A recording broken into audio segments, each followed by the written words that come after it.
Here we go. This is Ed in San Diego, and welcome back to Global TV Talk Show, a unit of GlobalBusinessNews.net. We have an all-star international cast. Very quickly from Malmo, Sweden, welcome Eva Klevas. So much, Ed. Thank you for coming back. We're going to get right back to you. In Fort Lauderdale, Florida, Philip Berry. Hi. Philip was a longtime executive at Colgate Palmolive and other companies, which he'll talk about.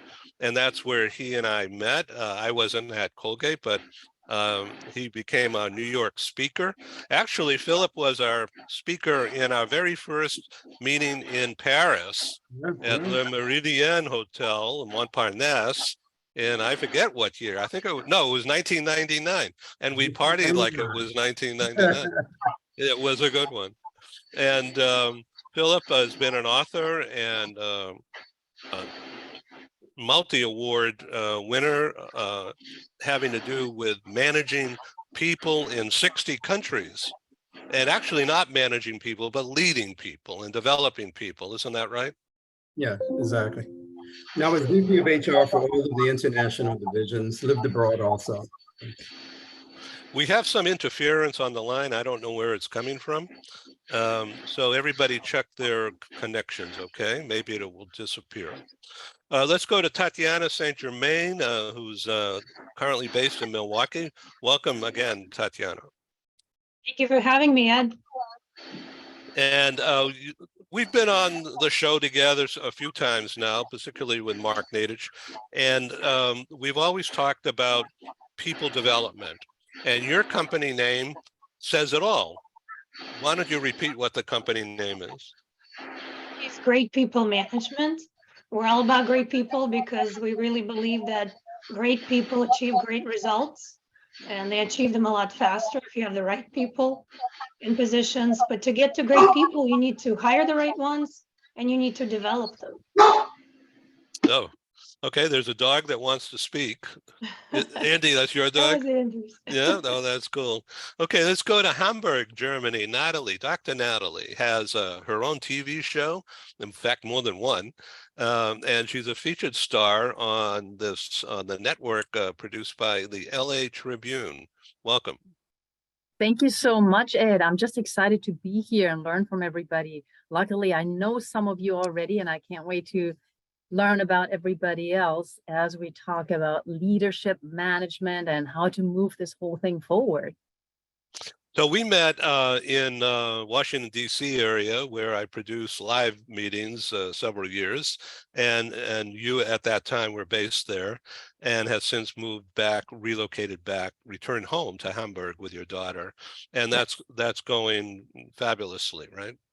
Absolutely. We love it. Yeah. So your daughter is situated, fitting in? School, everything, the freedom that she didn't have in the United States. And yes, I'm saying that because she can actually move around by herself. I don't have to drive her anywhere. So we're loving it. Isn't that great? All right, let's go to Paul Falcone. He's been our guest on TV several times, and this is your first group encounter. It is, and it's lovely. It's nice to meet you all. And Natalie, I have my master's degree in German, which is a long story because I'm Italian, but we'll have to practice one of these days. It's good. I haven't used my German. Let's get on the phone. I will. That sounds great. Okay, make sure you use that chat. And we're going to chat. You know it. Okay, now Paul Falcone and I have known each other a long time. He's in the LA market, entertainment industry leader. In fact, was the people leader at NBC, Paramount, Nickelodeon. Nickelodeon, yeah. Right, yeah. Exactly. Yeah, I spent about 10 years with Viacom, which is the parent company of Nickelodeon and Paramount Pictures. So I was head of international HR for Paramount, and I was a CHRO for Nickelodeon. I've also worked in healthcare and biotech. And Ed, to the point you made earlier, I'm an author of, it's 15 books at this point, and the most recent release was a 5-book series called the Paul Falcone Workplace Leadership Series. I was honored that they used my name in the title. It's from HarperCollins and the American Management Association. So it's cool. Very cool indeed. Gary Senga is an expert in as a retained executive search consultant. Gary, you can do a better job than me on that. I'm a headhunter. I do retained executive search. And when you think of time, I mean, it's critical at times. I was taking a biological break this morning about 3 a.m. I unfortunately checked my phone, and it was a client that we've worked with out of France. And so they have a general manager here in LA they want to get rid of. And of course, checking with the lawyers first. But anyway, as you think about, it's a global issue. And here they have someone they want to replace and do the temp side then to a permanent side. But my point on all that is the leadership, the management, making a business happen. You know, that's what we're really all a part of, you know, in different aspects of it. I'm here in Los Angeles. I'm standing by to see which big contracts the Dodgers are going to let so that we might beat those dreaded Astros next year. I don't know about the Padres, but we'll see what happens. In Geneva is Pierre Geronimo, who's a longtime owner of relocation management companies all across Switzerland, and now has seen the light of integrating talent search and acquisition with mobility. Pierre, please expand on what I just said. Well, first, I'm glad to be here, and thank you, Ed, for the invitation, and great to see some familiar faces here. And I'd like to say that, I mean, well, we're part of the Anywhere Group. Anywhere Group was originally a recruitment company called Coop Talis. I know it was difficult, and we had that conversation, so we changed the name. So we listened to you, Ed. And we have raised funds in June this year. And we changed the name to become Anywhere to truly reflect our global presence. So today, Anywhere as a presence is about 16 countries, and basically we're a leader in recruitment and international mobility. So basically we integrate the talent recruitment in any forms of employment vehicles, whether it's advisory services, freelancers, permanent hiring, executive search, and we do take care of all the immigration, relocation, tax, and everything. So we are headquarters in northern France, and we have a strong presence in Europe, in Africa, in China, India, where I was last week, Vietnam, and Canada. And we have just opened a few months ago an office in Toronto. Very cool. So Gary, meet Pierre. I know you guys can communicate without me, but boy, it sounds like it's a match. Definitely. Dave Levine, EAP, Employee Assistance Plans. You're hearing all this talk about talent and great people and English language and you know, all the stuff you just heard. But it all comes down to wellness. Wellness and behavioral health, which has got a boost the last few years. People, I think, recognize the importance of behavioral health since everybody had to adjust to the pandemic. And it's not the same around the globe. The access to providers and wellness information is not the same. And the part of the industry that I focused on is helping bring greater access to behavioral health to folks in different countries. Yeah. So Eva, in your new work, the future of work in Sweden, this is part of what you're doing, isn't it? Taking care of people. Yeah, it's part of what I do. So what I do is that I'm supporting, in reality, I'm supporting companies to shine and to be prepared for the future, for tomorrow, because that's all what we do. I mean, we know that the world is changing faster and faster, and it's hard to even say for this week, how do we plan for the future to be prepared? Yeah. I mean, to recruit the right people, to develop the people that we actually have, and so on. Yeah. So your partner in this is Patricia and others? Well, I would say that I'm not that close with Patricia at this point of time. We've decided to go separately, but I'm working with several different companies, depending on what both what my customer needs because I think that's what we all need today. It's not one person, one company. We need to work together I see. to find the That's really specialists that we need. Yeah. Well, that's breaking news. So I want you to connect with my good friend, Dr. Natalie Forrest.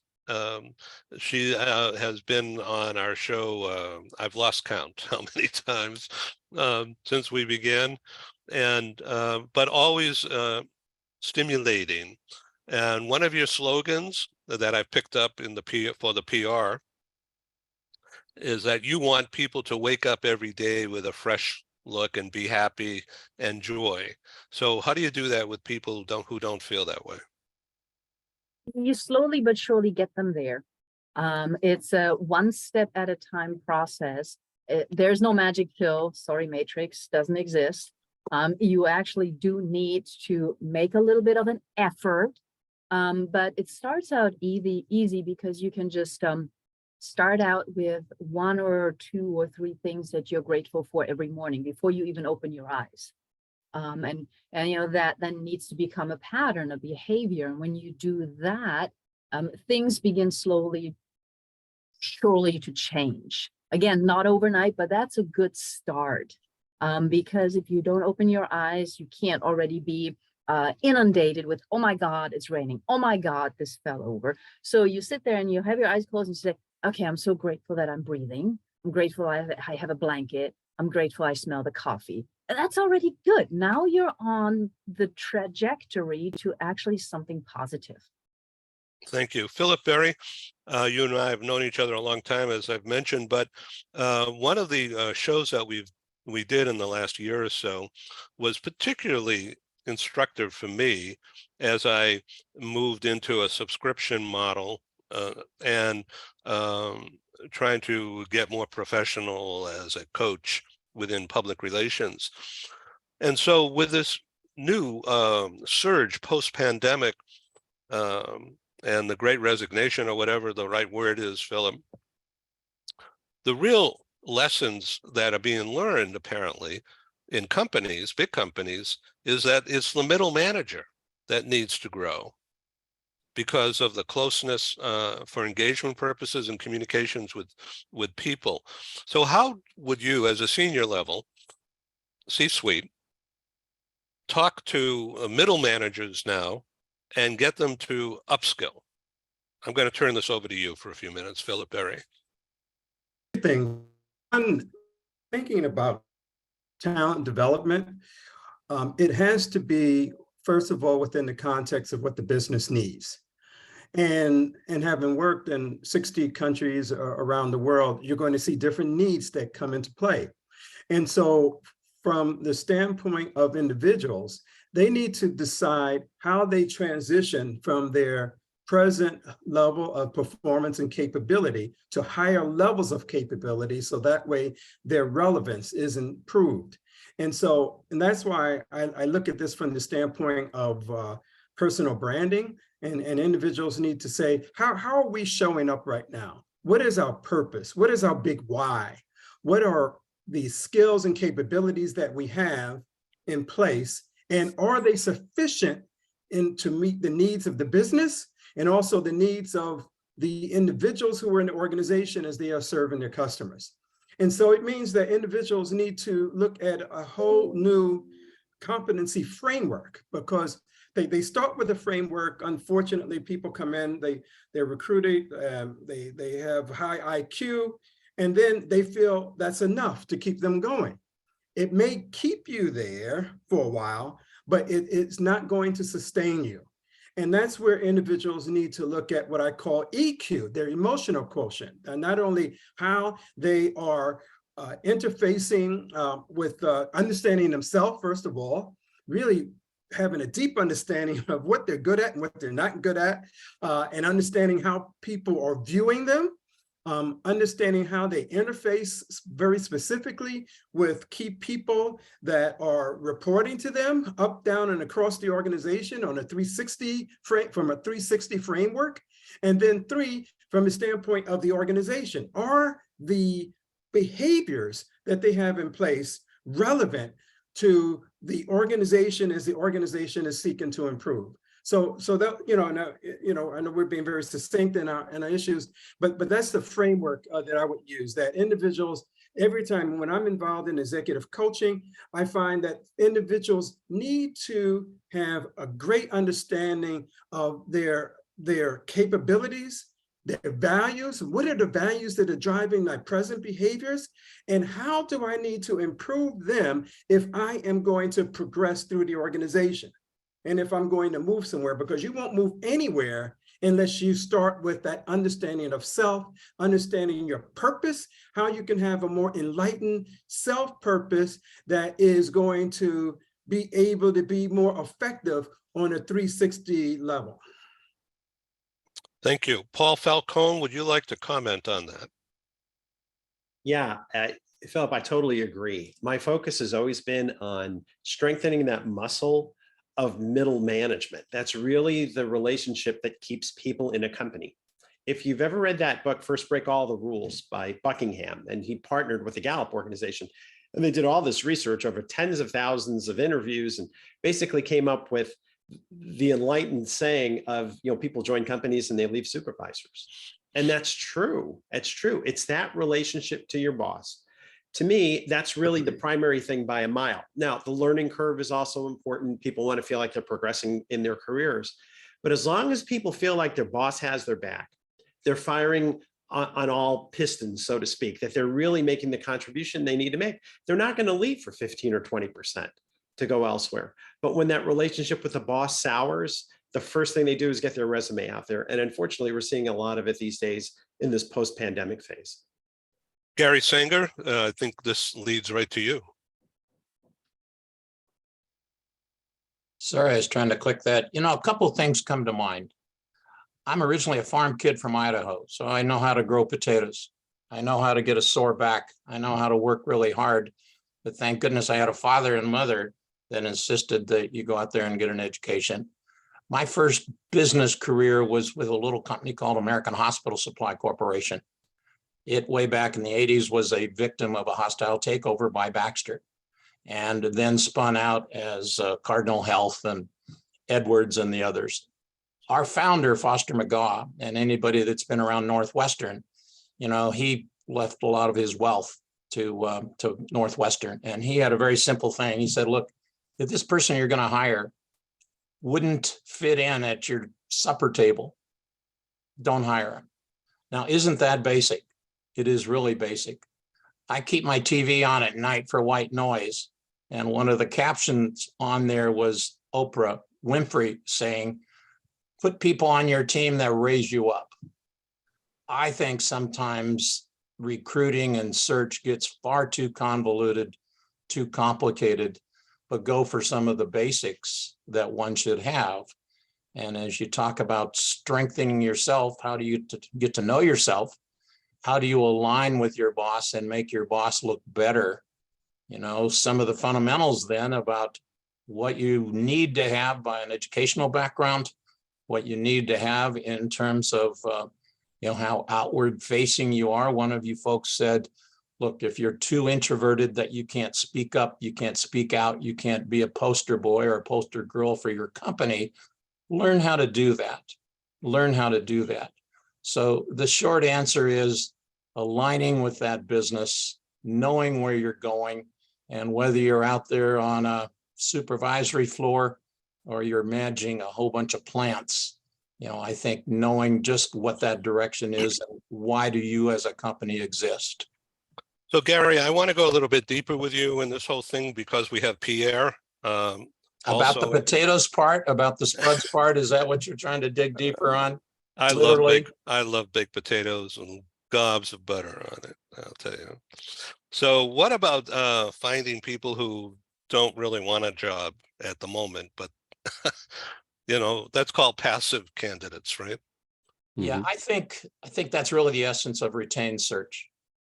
We're out there able to get a confidential discussion with passive, non-looking senior management and executives. They trust us because we're not going to tell. They don't want to be found out. The company oftentimes wants to be confidential because they might be replacing somebody that doesn't fit in. So exploring, knowing your worth, knowing your value. And as you're becoming perhaps an empty nester and you'd like to get out of the snow and you'd like to be in warmer areas, or that growth word, I think that's a big, big deal with companies that if you aren't, you ought to be looking. And if you do find something in the growth area, perhaps that's the next chapter of your book. It's such a big topic, but thank you for giving me the opportunity to comment on that. It's all about upskilling. And so Pierre, in just a minute, I want you to join in here on this. Counter offers, negotiating multiple offers. So this is probably part of your gig, right, Gary? Well, it is. And I've never seen such an imbalance with good to excellent candidates in that senior management and executive area. There's a small supply. There's a big demand. It's routine for us, just like pre-COVID, for our final candidate to have a handful of other offers. And so how do we win that? We win that by having a compelling picture of what it is your company is, where it's going, what it's doing, what's your role going to be with that. So having that compelling offer, perhaps getting that boss to reach out and personally pay attention and be involved and tell them why they would fit in and what they have in mind. And then likewise, really be aware as to what what the compensation package should look like. Get out of your own way oftentimes, because your rules can prevent you from making that next 10-year investment for the right executive that you want on your team. And so using the middle guy, the middle gal in search, so that you don't screw up the relationship over some small item like the size of the office or the exact title, et cetera. So we're there partnering to make sure we're the winner at the end of the day for that exec that you're trying to hire. So we're going to get back to everybody for more speaking. What about relocation? Now you're involved in that through the back door, and our friend Pierre is an expert in this. So Gary, how do you deal with people who look good to your client, the corporate client, but here in California, even in a high interest rate environment, the prices haven't fallen that much. So how do you deal with your client who isn't really schooled on the relocation thing? Well, quick example, that 12-year-old can make a deal or nix a deal. If you don't have that childcare in that new city that you're going to go to, if you don't have great education schools, whether it's elementary or whether it's high school. And spouse help too. Spouse help, sometimes the trailing spouse is going to be making more money than the executive you're talking to, whether it's male or female, doesn't matter. But, if I've got a heart issue, I don't go to my GP to help him or her fix it. I get relocation experts to go in and make this happen. If you're moving from the Midwest to the West, if you're moving from the West to the East, it's a big deal. It's really complicated. You may have the in-laws, you may have the D-level cost of living into an A cost of living. You better open your wallets, probably double, if you want to make that happen. We just moved somebody from Grand Rapids, Michigan to the Los Angeles area. And that base salary went, in a successful move that we had, went from 150 there and 20% bonus to 230 grand here and a 30% bonus. And that barely gave the person a raise. So deal with reality. The relocation piece of it is tough. You got mortgage rates that have basically doubled. And participating with that. I love the comment before about some of the companies getting that private schooling in place where you're trying to make a difference, and you have that to maybe tip the decision in your favor. It's a little thing, but it's a giant step. It's a giant thing. What's more important than your kids? What's more important than keeping a happy house? if, I mean, I was involved with a opportunity to move to, to Greece years ago. And my wife basically said, take a picture of me and the kids because we're not going. That's complex, and you better understand it, and understand it with a very professional relocation person that can help you get it done. That's really the secret for us to have made that happen, is to partner with folks that do that on a full-time basis. So I know and trust Pierre Geronimo for many years, and I'm not embarrassed to say that. So Pierre, comment on what you just heard Gary talk about. Well, I can't but agree with what Gary just said. I will probably add, and it's interesting because there was the topics of the conference I attended in Bangalore, and I was one of the panelists. Is how can mobility help with the talent war? And there were a lot of multinational organizations where global mobility is managed out of Bangalore, and clearly offering assistance to people who are changing from one country to another, and attractive talent is clearly key. And it's not only about relocation, it's also in terms of immigration. So when you recruit somebody, depending on where that person is going to be based, you need to double check that that person can get the permit. If you recruit a very talented person from India, are you sure that the person will get a proper visa and be able to relocate to the US? And this brings to another trend in recruitment, where particularly in the IT and digital industry, you have some huge corporations who have now a policy where you work from wherever you want, which basically is a fantastic way to attract talents, but creates a lot of compliance issues for HR people. Basically, when you have somebody who say, okay, I work for a US company or a company out of Asia, but I want to be based in Madrid.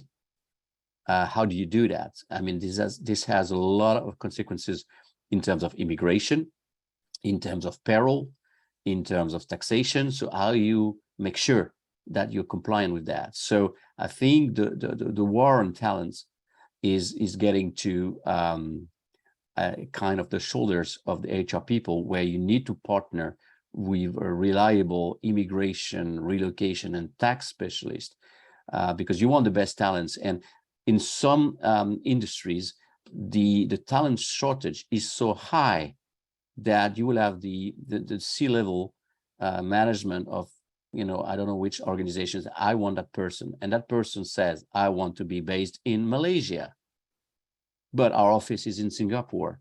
So that's the reason why you see a huge development in EOR solutions, because then you need to have the proper structure to employ that person wherever that person wants to be based. So that's today the big challenge. And we see a growing demand in much more complex situations once you have done the recruitment job to identify, convince the person. And again, I would add to what Gary is saying, that the employer brand has never been so important. And I was attending yesterday a conference, a workshop on a talent shortage in Switzerland. And everybody will agree on the fact that, today the candidates, they are not only looking for a job, they are not only for a salary package, but they want values. They want that it makes sense. And for example, we're talking about CSR.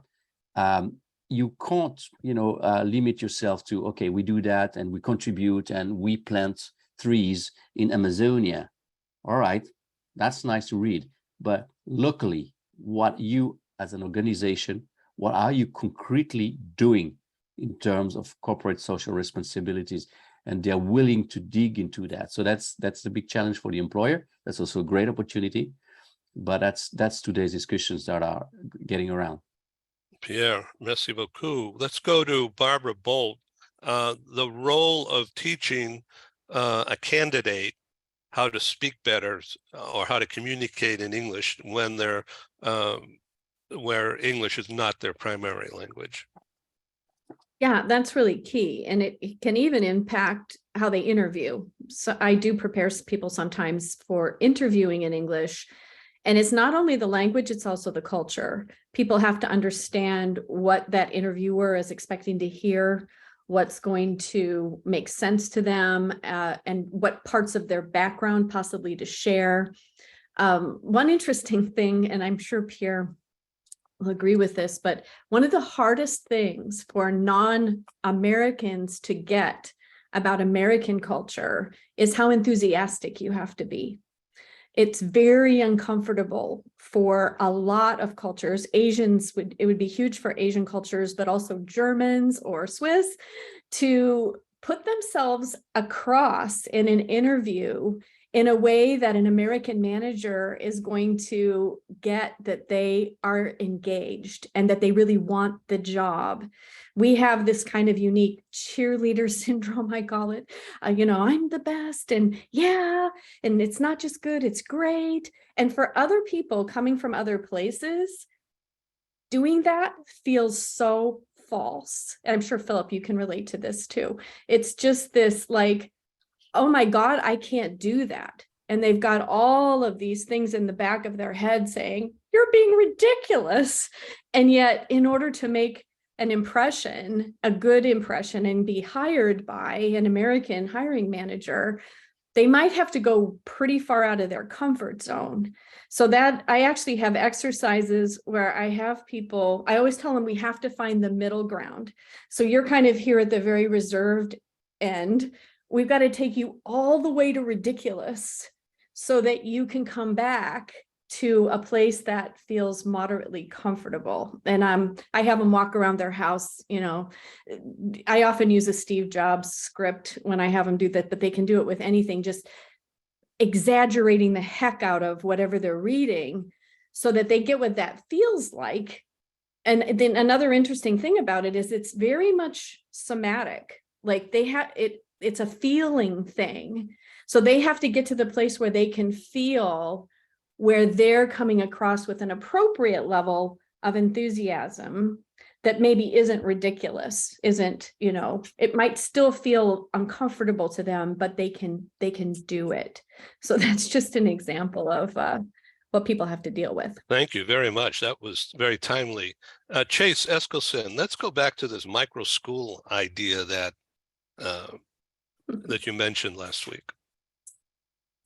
Yeah. I mean, as Gary was saying earlier, taking care of the kids and the family is so important in these situations.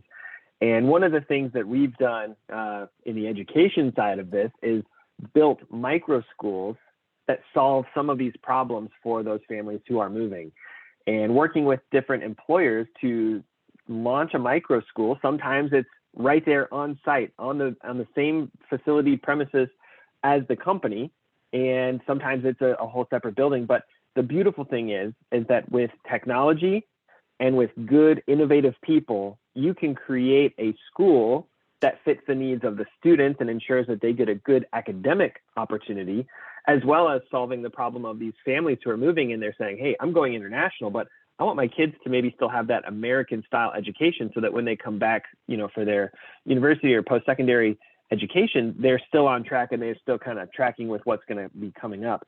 And so it's been a ton of fun to launch these schools and to work with the employers to create opportunities that solve these families' needs. And it's been really interesting. And one of the things we talked about was building these schools, whether you want it to be a smaller footprint, you maybe don't have a lot of space. Hey, we can create a blended opportunity where certain grades and certain students come in the morning, and then those kids go and work remote in the afternoon, and a whole new group comes. So you don't have to have a huge footprint. You don't have to have a lot of extra space, but a little bit of space can go a long way in creating these education opportunities. Dave Levine, this fits right in with wellness in a broader sense, right?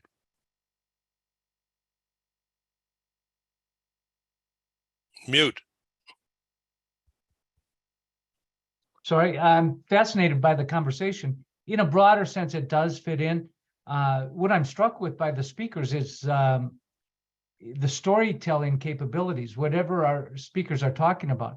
I mean, I think one of the takeaways is we'll remember potatoes and we'll remember a dinner at Mount Everest, but it's almost secondary, and it fits with the positive psychology approach that sort of it infuses a lot of the comments people are making, no matter what their perspective, whether it's headhunting or relo or coaching. And I'm not particularly good at that storytelling myself, which is why I'm struck with it in this group of masterminds. Mental health does fit with it. We make these cross cultural adjustments. We have a bad interview. We compare ourselves to others constantly, and in this fear of reaching out, fear of missing out culture, it can weigh on us heavily. And a coach, a counselor, access to mental health can help people get on their feet quicker. All right, quickly, Tatiana, great people, great management, great coaching, great everything, right? And we're being amazing. We're talking a big thing now. Well, I'm glad you're bringing up the big thing. What I believe in, and it's kind of my mission, I exist to, well, I tell people, imagine the world where people love to come to work. And so in my small way, I try to contribute to that every day. And that's what I exist to do. That's what great people management exists to do, to help organizations build that world and contribute to that global economy where people love to come to work. So every component, every topic that we've discussed today, I feel is part of that whole. From middle management to leadership to mental health, and everything in between. And yes, even what Barbara was talking about, smiling, I have to say, I'll share my story. I grew up in the Soviet Union, and I immigrated to the United States as an adult 23 years ago, and I had to learn how to smile for no reason, just because somebody was walking by. I was working at a university at that time, so on campus, like, do I know you? Why is everybody smiling, walking by like a lunatic? There's absolutely no reason. Is something funny? I run to the bathroom, look at myself, do I look funny? So, but it had to be a physical exercise to learn to smile, because I would have this delayed action. Somebody walks by, smiles, and I'm like, oh shoot, I forgot to smile again. Oh, that's funny. Yeah, Очень all of that хорошо, contributes Tati. to the conversation. Очень хорошо, Tatiana. I'm sorry. Очень хорошо. Indeed. No, I think we need an interpretation. Dr. Natalie, what do you think of all this people talk we're doing here today? I didn't intend this, but here we are. Oh, but that's the way it always goes, right? There all of a sudden is a focus. And how can we not talk about people when we're talking about leadership, management, bringing the economy forward? We have to talk about people and all of their intricacies. You know, whether it is how we learn, whether it's if we are, I just learned this term a few months ago, ambiverts. You know, it's not just one size fits all. And the culture shock that I believe Gary and Barbara, as well as Chase, mentioned, you can move from a small town into a city and you'll have a culture shock. So you have to be able to understand the people first. And therefore, this conversation makes perfect sense. It doesn't really matter, I think, where you are in the hierarchy of a business, because everybody influences everybody. If you keep walking around the office without a smile on your face, and you always like clenching, I don't know, a pen or something, you're always walking like this, then you are going to impact every single person that is seeing you. And for that, you don't have to be a manager. Just like the janitor is extremely important. Because without the janitor, I don't know how we're going to survive. So I think it's really crucial that the conversation has shifted from the roles to the individuals. I would not want to have it any other way. Eva? I fully agree. I'm just standing here smiling in spite of the fact that I'm Swedish. We don't tend to smile that much according to all surveys, but I still do. And I just want to say I fully agree with so many of you, but Tatiana, I so much agree with your ways of thinking that you should love to come to work. I normally say I want people that are smiling when they come to work because they really want to be there, and they're still smiling when they're going home, because if they are drained by energy during the time at work, it doesn't happen. Then you have a problem with the lifetime balance. And it's not about how many hours you're spending at work.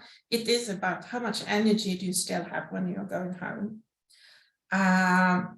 And also, Natalie, when you talk about this janitor, I would love that we started talking a bit about, you know, the enablers at work, because we are so focused, who are the talents? Who are the talents that we are recruiting? We need them, of course. And which one are the talents at work that we should develop? But I think we should look at as well the enablers. And the enabler could be the manager, as we started talking about, but it doesn't necessarily have to be. It could be someone helping that great salesperson with all the lovely contacts that actually bring the business to the company. That might be the enabler that is the most important person at all at a company, but it's so easy that we forget to see these people and to really recognize what they are doing for the business.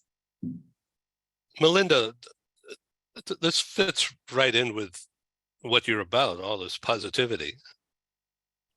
It absolutely does. What a rich and robust conversation this morning. We have literally spanned the globe of everything from qualities that individuals need to thrive in the workplace, to what the corporations can do or the nonprofits can do to help to assure that that happens. And I like to think in terms of the people that are coming into work, so Tatiana and Eva as well. If we just get back down to the basics, what do you want? Do you want positive relationships or do you want negative relationships? Does your company work for a positive ROI or does it work for a negative ROI? Do you want to have a positive work environment or do you want to have a negative work environment? I'm not going to want to come into an environment that's negative. I'm not going to be motivated. I'm not going to be engaged. I'm not going to want to have to deal with that person that I don't even like to see them coming down the hall, because, you know, when I see that person that's happy, then I like them and we're going to have a conversation and I'm going to say, hey, how are you doing? And they're going to probably tell me a funny story and I am going to laugh and really feel good, but I'm going to see that other person coming down the hall and I'm going to find the first hallway I can duck into because I don't want that negative energy around me. And so it is important for individuals, and this is what the positive approach, it's taking me about 12 years of research on how to really finesse this positive approach, 8 simple steps. If you can spell the word positive, then you've got the tools at your fingertips to begin with yourself, the self-awareness that was brought up earlier today, the emotional intelligence, the positive psychology part, the mindset mastery, but also being able to be the owner of if you've done something that contributed or did not contribute to a significant kind of outcome, that's important. But people don't know these things. It seems like it's very common sense, but it's not necessarily. So, and I believe that I do want to bring one thing up real quickly, and that is positive toxicity. That has just struck a chord in my heart because for me, it's the ultimate oxymoron. And it gets back to what I said. Why would you want to be negative? There is enough negativity in this world. And if we think about the butterfly principle, if I can just fluff out one little flap of my wings with positivity, I'm going to have an impact. And it's to the point that someone else said that if you're smiling or if you're not smiling or if you talk or if you don't talk, that's going to have an impact on people, and not just while they're at the workplace. If they can't seem to connect with you, that's going to get into their brain, and they're going to take that with them in the car, driving, in the shower. They're going to bring blood almost to their scalp, thinking about, That's I funny. want to tell that person, but they'll never say it because they don't know how to have courageous conversations about the positive aspects of life. I like to equate it to a little child. You know, little children are amazing. If they don't know something, they're going to ask a question. They'll ask any question of any person at any point in time because they simply want to know. But adults think that they have to know everything, right? I don't know about y'all. I can't. My brain's not that big. Plus, I can't carry it all of that around. But I do think it's important that as managers, as leaders, you set that role. And I get that there's this resilience fatigue that's happening right now as a result of the pandemic, but still find that way to be that person that it's like my sweet little mama used to say, honey, if you can't say anything good, don't say anything at all. Just don't put it out there. Because you never know, and this is an old adage, you never know what your smile, what your word of encouragement can mean to that person in that instant. And especially with the cultural differences that we have everywhere within our work environments now, regardless of whether people are moving or whether they're coming into the States, it is important that we are as open and as objective, and that our focus is on helping others to succeed as well as we can. Because I think it was Zig Ziglar that said, you know, you can get anything you want in life as long as you help another person get what they want out of life, right? And it's very true. So it's in the giving that we receive. Thanks, Ed. Thank you, Melinda. That's really positive. Philip, so what do you think? Do we have the makings for how to manage the middle? I think we do. And I think one of the things, though, that I'd like to insert in the conversation, though, is that there's a connect point between all of the statements that have been made. And that is that we are not now managing people in the present state. We have to think about, what does the future state require? Yeah, You know, from the exactly. standpoint of the business, the world, and also an individual's purpose within that. And I think about that a lot, especially as I'm working with individuals who are moving from one level of management up to another level. If they want to be senior leaders, you can't do it with the same type of skills and the framework of competencies that got you into this middle manager level. You have to do something different. You have to think about what that difference is going to be. And also what you have to do is to think about what you're going to learn and how you're going to grow into it. In fact, Toffler said that what the future really needs is individuals who can not only learn, but who can unlearn the things that are keeping them in place and relearn new skills and capabilities. And so that the whole piece around micro schools, and in fact, for about a 10-year period, I was also on a volunteer basis, the vice chair of the Board of Trustees of the City University of New York, to all the 25 colleges within that framework. And I always think about, what are people learning and what do they need to learn in order for them to be relevant in the future? And that's where we need to go. And matter of fact, all of us as thought leaders here are focusing on that in one way or another. And that's why we need to have this, what I call a blue ocean strategy, you know, which eliminates things that people shouldn't be involved in, which increases things that they shouldn't need to be involved in more, and creates a new way of looking at themselves and the world within that they operate within. Wow, brilliant, brilliant. We'll be right back to you. We need to go to Andy Elliman. He has learned how to swim and then jumped into the English Channel and began swimming it. And I mean, so I don't mean to put you on the spot here, Andy, but this is Yeah. exactly what is needed, right? Yeah. So so 3 years ago, after completing my Everest challenges, I decided to take on something differently, and that was to learn to swim and take on the biggest fear of my life, which was water. And then last year, I attempted to swim the English Channel. I got halfway. I did 11 miles in total out into the ocean, but I proved anything is possible. But it's interesting listening to everyone talk about talent and how do you retain talent and how talent is changing and the war on talent.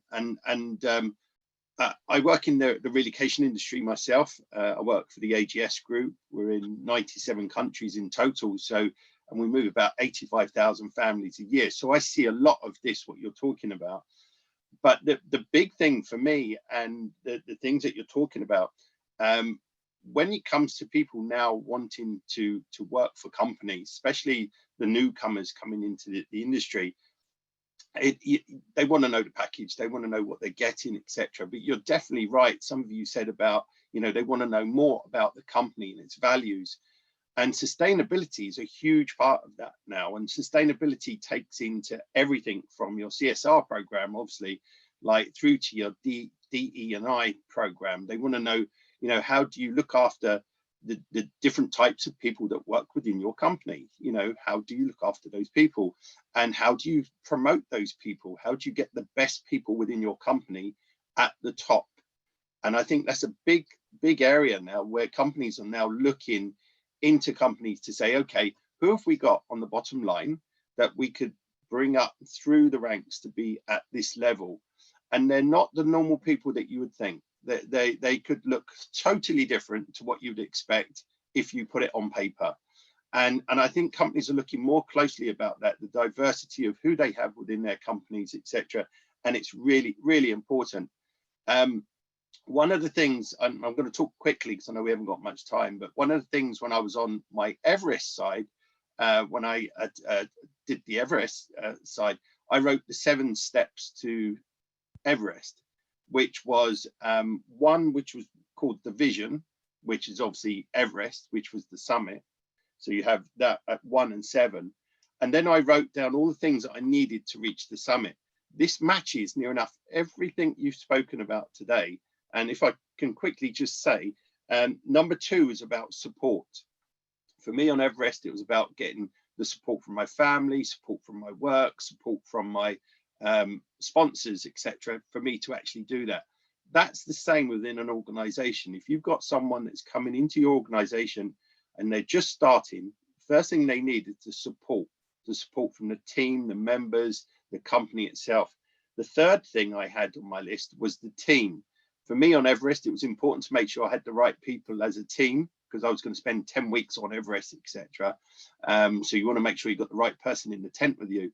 But it's the same with an organization. When you bring someone in, you need to build that team. And when the team works, it really works. And the company will make from that. And that's how that all fits together. The next thing would be the route. For me, was planning the route on Everest. Well, it's the same with a company. If you start at a new company, the first thing I want to know is, how do I plan my route to get to where I want to be within your organization? I may not want to be at the top, but maybe I want to be in the middle. Maybe I want to be middle management. How do I get that? And you need to make that clear to them from the start. And that's really important. The other thing I put here on my list was keeping on track. Now, that was the 5th thing on my Everest list, keeping on track. And that means that you as a company, you as a person need to stay on track. Things will change as you go along. Some people will leave, some people will go, but as long as you stay on track, you'll get to where you want to. And my target was the summit. And then at number 6, it was all about knowing your limits. And I found this out on Everest as I'd trained for 5 years to get to the summit. And then I got caught in an earthquake. That stopped everything and I had to come back down. But if you put that into an organization, as long as you know your limits of where you can go as an individual, but also where you as a company can be, it's endless. And the summit never looks like it or like you imagine. never looks like you imagine. So hopefully that sort of matches what you guys have been talking about. But I find it really interesting, the conversation today, what you've all spoken about. Thank you, Andy. That was brilliant. I want to say that we have around 6 or 7 minutes left, and I really appreciate you guys hanging out here. And I welcome you to come back in another program. We can go to a new level, either in December or January, whatever you guys tell me. Mark Colo and I have been friends a long time because of the relocation industry.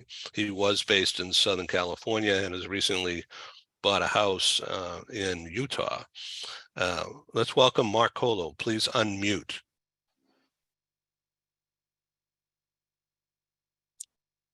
Thank you, Ed. Ed is surely one of my best friends. I've known him, as he said, for many years. And I'm thankful for all of the advertising he gives us and all the support he shows to us. He's been just wonderful. And I count every one of you as my friends too, as well, because I've been on other shows with you guys. I know your intelligence and your focus. And Andrew, you should probably check out my book, Peace with Parkinson's. It's called Arresting Tremor, Not an Earthquake. So I might help you with that discussion about the earthquake. I definitely will. I definitely will. Anyway, but I've been thinking a lot, Ed, about changeability. I mean, that word's been sticking with me for quite a while. I'd really like to give a TED talk. I don't know if you've got any of you on the call or TED. We'll make it just make it an Ed talk. What's that? Make it an Ed talk, not a TED. Oh, an Ed talk. An Ed talk. There we go. There we go. So I've been working on that word changeability, and we all have it by nature. We all have the abilities to change, but a lot of times we don't tap into it. I think sometimes that's because of FAD, F-A-D, which is fear, apathy, and doubt. We have experiences in life that create those negative emotions, and they hold us back from pressing forward and achieving new things and learning new things. So I'm kind of on that kick right now. And one of my idols is Michael Jackson. He says, if you want to make the world a better place, take a look at yourself and then make a change. So I think we all could probably change in some areas that we're maybe afraid to go into. Ed, I still have my golf swing. I'm happy for that. So I can still put the ball out there on the drive. And my putting has been difficult because I've had to learn to putt with my good hand. But there's a way to work around that as well. So this diagnosis with EOPD, early onset Parkinson's disease, has been just a real blessing for me in many ways, in teaching me lessons of life I wouldn't learn in any other way. And one of those is compassion for others and being able to relate to others that have trials and challenges. That's been so invaluable for me. Such a great experience. And I took up too much time. I apologize, but thanks for letting me speak for a little bit. So. Hey, you need to know who these good people are, and please chat, send to everyone, Mark, if I may suggest now, while we're still here, use the chat and put your email, or the name of the charity is findneurohelp.org. Mark is a co-founder and is currently a director. And together we developed and produced a series of medical TV talk shows, including some of his research scientists and doctors, some of them world-renowned, who are researching stem cells for neuro whatever. And we did a show together about 2 months ago with Dr. Paula, who's head of the National Stem Cell Foundation, and she, Jana Stoudemire from Axiom Space, has told me that they want to come back and do another show, and Dr. Paula would like to speak again. And all this is because of the new space station that's going to go up and replace the aging one. It's going to be a commercial enterprise, and Axiom Space is running it. And Jana was one of our speakers, and we talked about taking stem cell research up into space where it is zero gravity. And apparently they can do wonders with that kind of thing. Is that right, Mark? That's 100% true. It's amazing what they can do and what they can learn when you're doing your experimentation out in a zero gravity environment. I think we all could use a little zero gravity at sometimes just to kind of relax and take some of the pressures of gravity itself. So I'm looking forward to getting up there sometime, Ed, and seeing if that Okay, helps. I'll nominate you, but I'll watch it. Okay. Thank you, Ed. All right, so I want you to meet Paul Falcone, who's in LA, longtime friend and very senior CHRO with the entertainment industry, and Philip Berry in Fort Lauderdale. And I have known each other a long time. For many years, he was CHRO, VP Global HR with Colgate-Palmolive, managing 60 countries. And Dave Levine, Global Care, I think you've met him before on our show. He's a wellness healthcare. So Dave, meet Mark again. And we have Eva Kleves from Sweden, who's a senior level in HR in Sweden. And Gary Sanger is a retained executive headhunter. So he's after your bald head. Watch out. And Melinda Stallings is an author and consultant on being positive. Melinda, thanks for your positivity today. It's always my pleasure to spread positivity. My mission and purpose in life is to positively impact the collective, one individual at a time. That's great. So Chase Eskelson, I thank you for coming on this show and talking at length about the micro school idea and how some leading corporations have taken it under their wing and financed and set up with proper educational certifications and whatever to have a school on campus so that the back to work thing, particularly for women employees, is a blessing. It's so much easier now when they don't have to deal with the daycare and the worry and whether education can continue properly. I think that is a major push you got coming forward, and let me know that I want to help you. Okay, good. Pierre, thanks for sticking with us and being on the program. Thank you. My pleasure. I think it's an amazing panel. Great. I want to follow up with you. Has been great. So Joanne and I are going to be in Europe in May doing a series of live meetings with a Zoom component as well. We're going to do Milan, and we also want to do Switzerland and Germany. So I want to talk with you about hosting or finding somebody to pay for it. Definitely. Okay, great. I mean, you can't come to Europe without meeting me. You know that. So yeah, I mean, know. Milan is 3 hours from Geneva, so everything is 3 hours. So for California, it's like, just getting from one point in LA to another one. Yeah, exactly. Exactly. Tatiana, so what are you going to be doing as you wrap up this year and look into 23? Just continue providing information to organizations so they can help their people, they can make more informed decisions, put the right people in the right positions, develop their leaders, everything we've talked about today. So that's, I'm going to finish the year strong. Yeah. So do you have anything to do with international HR, HR people utilizing your background? Yes, the assessment tools that I use come in multiple languages. So when I work with with corporations, with global operations, we will certainly get into that area. I personally got a chance to do some leadership development around 360 survey results in Kazakhstan. So I got to use my coaching skills in Russian and my native language. That's when I was working with Mary Kay and their operations in Kazakhstan. An amazing team there. So their global team is even more interesting than their US-based team. So yeah, I don't get as many opportunities to work globally, mostly in North America. But I always welcome more opportunities to branch out and work with organizations around the world. So it's really been a pleasure and honor to be on this call and getting international perspectives. It's just fantastic. Feeds my soul. Thank you all. Yeah, Ava, thank you so much for joining us again. I welcome you to come back. Let's do more now that you're focusing on your own consulting. That would be very cool to have you back and participate in one of these things. We'll do something like this every month, and switch topics here and there. So, Gary, thank you for becoming a member of Global Press Club. Let me do a quick 30-second pitch. It's our subscription model. It costs $1.88 a day.